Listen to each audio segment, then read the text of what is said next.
आका पाक सल्लम के वलादत बासादत के सिलसिले में इस जुलूस में शरीक होने के लिए इकट्ठे हुए हैं।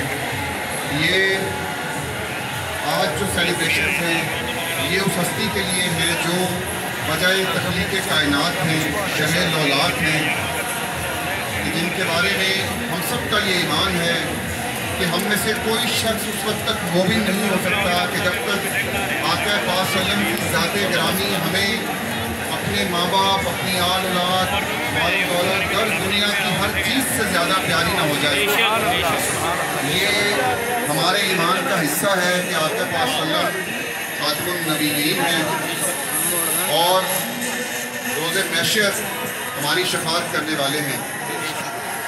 आज के दिन जितने भी शुक्र हैं जुलूस के, मैं आप सबको मुबारकबाद पेश करता हूँ। ये हमारे जज्बे, ये मोहब्बत इस चीज़ का इजहार है कि उस हस्ती के जिसका एहसान शायद हम ज़िंदगी भर और मरने के बाद कभी भी ना उतार सकें, कि उनकी सिफ़ात गिरामी को अगर लिखना शुरू करें तो समुद्रों का पानी ख़त्म हो जाए, दरख्तों की कलमें ख़त्म हो जाए, लेकिन उनकी सिफ़ात को बयान ना कर सकें।